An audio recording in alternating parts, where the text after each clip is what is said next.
और मेरे प्यारे बच्चों, कैसे हैं आप लोग। मुझे पूर्ण विश्वास है आप लोग बहुत अच्छे होंगे।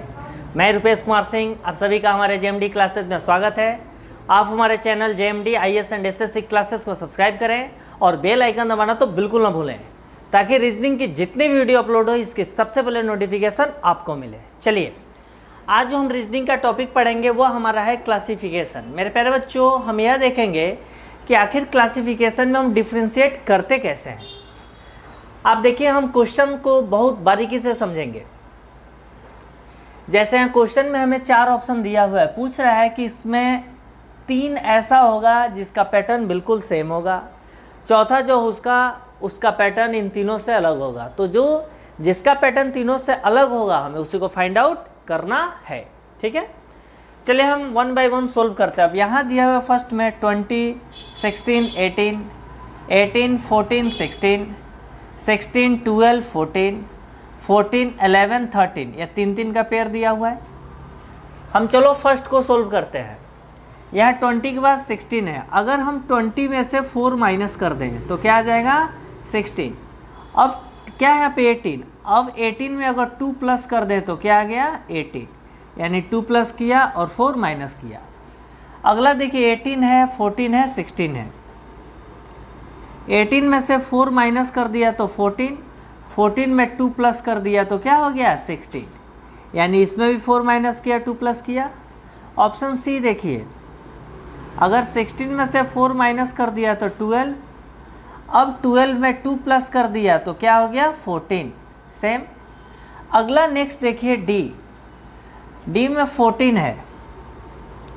14 में से क्या माइनस करेंगे कि 11 होगा, यानी 3, तो कितना हो गया 11। 11 में 2 प्लस कर दिया तो क्या हो गया 30। तो यहाँ 2 प्लस करने वाला सही है, लेकिन यहाँ पे क्या माइनस हो रहा है 3। आपने देखा यह 3 ऑप्शन ए बी सी में पहले 4 माइनस हो रहा है, फिर 2 प्लस हो रहा है, 4 माइनस हो रहा है, 2 प्लस हो रहा है, लेकिन ऑप्शन डी में 3 माइनस हो रहा है और 2 प्लस हो रहा है। तो हमारा इसमें आउट कौन सा हो गया, ऑप्शन डी। तो देखो मेरे प्यारे बच्चों, ये रीजनिंग है। रीजनिंग में एक लॉजिकल पैटर्न फिट किया जाता है, हमें उस पैटर्न को फाइंड आउट करना है। मैं बार बार आप लोगों को एक ही बात समझाता हूँ कि मैथ और रीजनिंग में बहुत डिफरेंस है। मैथ्स की एक फार्मूला होती है, मैथ्स का एक कॉन्सेप्ट होता है, पर रीजनिंग का कोई फार्मूला और कॉन्सेप्ट नहीं होता है। इसको एक पार्टिकुलर किसी पैटर्न में सेट कर दिया गया, उस पैटर्न को हमें फाइंड आउट करना है। ठीक है, जैसे सिंपल देखो, मान लो यह रूम है, इस रूम में किसी जगह पे अगर कोई एक पेन है उसको कहीं पे छुपा दिया गया, हाइड कर दिया गया। अब हमें बोले उसको फाइंड आउट करना है, तो उसको फाइंड आउट करने का कोई फार्मूला थोड़े है। हम बेंच के नीचे, हम चेयर के नीचे, हम कूलर के नीचे, हम किसी के बुक्स के अंदर ये फाइंड आउट करेंगे जहाँ पे वो मिल जाए। ठीक है, तो इसलिए हमें पूर्ण विश्वास है कि पहला क्वेश्चन आपको बहुत अच्छे से समझ में आ गया होगा। चलिए आप इसको नोट डाउन करें। सेकेंड क्वेश्चन के देखिए, यहाँ दिया हुआ है 945, 625, 743 और 853। अब ध्यान से देखिए, ये लास्ट के 1 प्लेस, 10 प्लेस और 100 प्लेस है, तो 1 और 10 प्लेस को आपस में प्लस कीजिए। यहाँ भी 1 और 10 को आपस में प्लस कीजिए। इस नंबर में भी 1 और 10 प्लस को आपस में प्लस कीजिए, और डी में भी 1 और 10 प्लस को आपस में प्लस कीजिए। हम सबसे पहले फर्स्ट को चेक करते हैं। 4 + 5 = 9, या 9 दिया हुआ है 100 प्लेस पे। ठीक है, सेकेंड चेक कीजिए, 2 + 5 = 7, पर यहाँ क्या है 6, यानी ये हमारा नहीं आ रहा है। अगला चेक कीजिए, 4 + 3 = 7, यहाँ भी 7 है। यहाँ देखिए 5 + 3 = 8, यहाँ भी 8 है। यानी हमारा जो ऑप्शन बी दिया हुआ है 625, इसके 1 प्लेस को और 10 प्लेस को आपस में प्लस कर रहे हैं, तो 100 प्लेस का नंबर नहीं आ रहा है। बाकी तीनों में 1 और 10 प्लेस को ऐड कर रहे हैं तो 100 प्लेस का नंबर आ रहा है। तो आउट कौन सा हो गया, ऑप्शन बी। मुझे पूर्ण विश्वास है मेरे प्यारे बच्चों आप सबको समझ में आ गया होगा। चलिए नोट डाउन करें इसको। अगला क्वेश्चन हम देखते हैं। पूरी मेहनत से पढ़ाई करें, मेहनत का फल हमेशा मीठा होता है। आपने नोट डाउन कर लिया? अगर आपने नोट डाउन न किया हो तो पॉज करके नोट डाउन कर लेना। ठीक है, अगला क्वेश्चन हम देखते हैं। चलिए अगला क्वेश्चन है मेरे प्यारे बच्चों 26, 26, 126। ऑप्शन बी दिया है 65, 513, 65, 513। ऑप्शन सी दिया हुआ है 10, 27 और डी दिया हुआ है 17, 65। ठीक है, अगला क्वेश्चन देखिए। ए दिया हुआ है 15, ऑप्शन बी दिया हुआ है 27, ऑप्शन सी दिया हुआ है 37, ऑप्शन डी दिया हुआ है 39। मेरे प्यारे बच्चों, पूरे ध्यान से आप समझे इसको। हमने आपको पहले भी बोला था कि हमें 1 से 30 तक क्यूब पूरे याद होना चाहिए, 1 से 30 तक स्क्वायर भी हमें याद होना चाहिए। यहाँ दिया हुआ है 26, 126, यहाँ 65 दिया है, यहाँ 513 दिया हुआ है, यहाँ 10:27 दिया हुआ है, यहाँ 17:65 दिया हुआ है। अब ध्यान से समझिए, अगर यहाँ दिया हुआ है 26:126, अब ध्यान से देखें, ये 26 जो दिया हुआ है, अगर इसको हम 5 का स्क्वायर कर दें, 5 का, तो 25, इसमें 1 प्लस कर दें तो 26 आ गया। अब यहीं पे हम 5 का क्यूब करते हैं तो 125 प्लस 1 कर दें तो क्या आ गया, 126। अब आप ध्यान से देखिए, पहले नंबर को फाइंड आउट को 5 का स्क्वायर किया तो 25, 1 प्लस कर दिया तो 26। आगे देखिए, 5 का क्यूब कर दिया, यानी जिसका हमने स्क्वायर किया उसी का हम क्यूब कर रहे हैं। इसमें भी हमने 1 प्लस किया, पहले में भी 1 प्लस किया था। नेक्स्ट को देखिए, 65 है, यानी 8 का स्क्वायर, 64 प्लस 1 यानी 65। अब 8 का क्यूब कर दीजिए तो 512 प्लस 1 यानी 513, या 513 है। क्वेश्चन नंबर सी देखिए, 3 का स्क्वायर, 3 3 जा 9 प्लस 1 10। अब देखिए 3 का क्यूब, 3 का क्यूब क्या होता है मेरे प्यारे बच्चों, 27, पर 1 प्लस करेंगे तो यहाँ पे क्या हो जा रहा है, 28, लेकिन यहाँ पे 27 ही है, पर हमारा क्या आ रहा है, 28। तो ये हमारा क्या हो रहा है, इस दोनों पैटर्न से फाइंड आउट नहीं हो रहा है।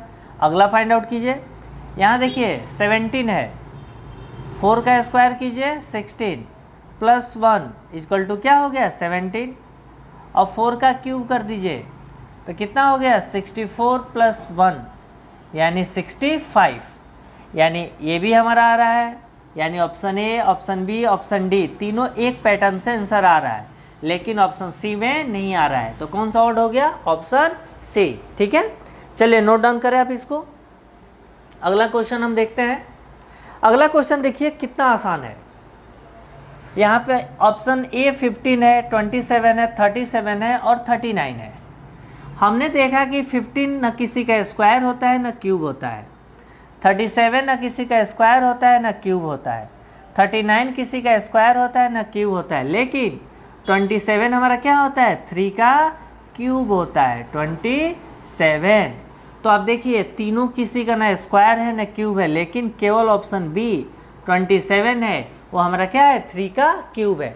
तो ऑड कौन सा नंबर हो गया, ऑप्शन बी। ठीक है, चलिए नोट डाउन कीजिए। अगला क्वेश्चन हम देखते हैं।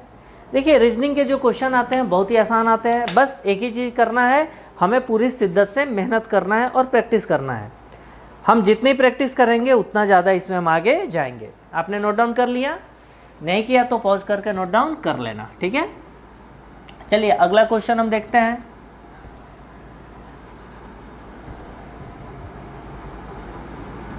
चलिए अगला क्वेश्चन है 14, 49। ऑप्शन बी दिया हुआ है 16, 64। ऑप्शन सी दिया हुआ है 20, 100। ऑप्शन डी दिया हुआ है 24, 121। अगला क्वेश्चन है, दिया हुआ है 210, 211, 212, ऑप्शन डी दिया हुआ है 213। क्लासिफिकेशन का मतलब ही होता है मेरे प्यारे बच्चों कि हमें देखना है कि आखिर इसमें कौन सा एक दूसरे से अलग है। यानी 4 ऑप्शन में हमारा 3 का कैरेक्टरिस्टिक क्या होगा, सेम होगा, प्रॉपर्टी सेम होगा या कैटेगरी सेम होगा, लेकिन एक ऐसा होगा जिसका प्रॉपर्टी कैरेक्टरिस्टिक या उसका बिहेव कुछ ना कुछ अलग होगा उन तीनों से। ठीक है, अब यहाँ देखिए 14 है या 49 है, या 16 है या 64 है, या 20 है या 100 है, या 24 है या 121 है। अब आप ध्यान से देखिए, जैसे यहाँ दिया हुआ है 14 और 49, अगर 14:2 यहाँ 49 दिया हुआ है तो मेरे प्यारे बच्चों आपको पता है कि 49 किसका स्क्वायर होता है, 7 का स्क्वायर होता है। अब आप देखो ये 7 का स्क्वायर हो गया, क्या 7 से 14 कट रहा है, यस, 7 से डिवाइड कर दीजिए, 7 2 जा, यानी यह 7 का स्क्वायर हो रहा है और 7 का मल्टीपल भी है। अगला देखिए, और यहाँ 16 और यहाँ 64 दिया हुआ है, 16 8 का स्क्वायर होता है, क्या यह 16 8 से कट रहा है, यस, 8 2 जा 16। अगला देखिए 20:100 है, 100 किसका स्क्वायर होता है, 10 का, क्या 20 10 से कट रहा है, यस, कट रहा है। अब अगला देखिए D24:121, 121 किसका स्क्वायर होता है, 11 का, क्या 24 11 से डिविजिबल हो रहा है, नहीं कट रहा है। यानी हमने देखा कि जो सेकंड हमारा वर्ड दो नंबर दिया हुआ है वो किसी न किसी नंबर का स्क्वायर है, और जिस नंबर का स्क्वायर है उसी नंबर से फर्स्ट क्या है, वो डिविजिबल हो रहा है। ठीक है, यानी इसका मल्टीपल है। 64 हमारा 8 का स्क्वायर है, पर 8 का मल्टीपल 16 है। या 10 का स्क्वायर है, 10 का मल्टीपल 20 है, लेकिन 11 का स्क्वायर 121 है, लेकिन 11 से 24 डिविजिबल नहीं होगा। तो और कौन सा हमारा हो गया, ऑप्शन डी। ठीक है मेरे प्यारे बच्चों, आगे देखिए यहाँ दिया हुआ है 2010, 2011, 2012, 2013। मेरे प्यारे बच्चों, यहाँ देखने के बाद हमें पता है कि लीप ईयर वही होता है जिसके लास्ट के 2 नंबर क्या हो, लीप ईयर उसे कहते हैं जो नंबर 4 से डिविजिबल हो। किससे डिविजिबल हो, 4 से अगर डिविजिबल है तो लीप ईयर है। और 4 से डिविजिबिलिटी टेस्ट करने का सबसे बेहतरीन तरीका क्या है, जिसका कॉन्सेप्ट क्या है, हम राइट से 1 और 10 प्लेस पे जो 2 नंबर है इस 2 को डिवाइड करेंगे, 4 से डिविजिबल हो जाएगा, तो ये हमारा लीप ईयर है। अब यहाँ 11 है, यहाँ 12 है, यहाँ 13 है। हमें पता है मेरे प्यारे बच्चों कि 10 भी नहीं कटेगा, 11 भी नहीं कटेगा, 4 कट जाएगा, 12 कट जाएगा 4 से, 4 3 जा, पर 13 भी हमारा 4 से नहीं कटेगा। यहाँ 11 भी है, ये भी 4 से नहीं डिविजिबल होगा, 10 है वो भी हमारा 4 से नहीं डिविजिबल होगा, पर पॉइंट पे आएगा।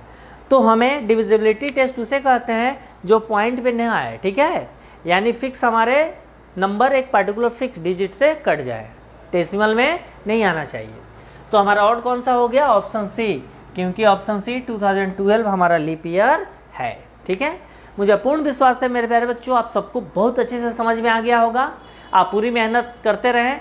देखिए, सफलता तभी मिलेगी जब आप मेहनत करोगे। जब तक आपके अंदर वो चाहत, वो आग नहीं आएगा, आप आगे नहीं जा सकते हैं। पर हमें एक बात को याद रखना है कि जो वक्त का कातिलाना हमला होता है, वक्त का कातिलाना हमला होने से पहले हमें समझ जाना है, अपने आप को अच्छा कर लेना है। क्योंकि किसी भी फील्ड में हमें आगे जाने के लिए, किसी भी फील्ड में अपने आप को बेहतरीन परफॉर्मेंस करने के लिए हमारे अंदर वो चाहत होनी चाहिए, वो जिज्ञासा होनी चाहिए, वो कंटिन्यूटी होनी चाहिए। और केवल मेहनत से ही इंसान आगे जा सकता है।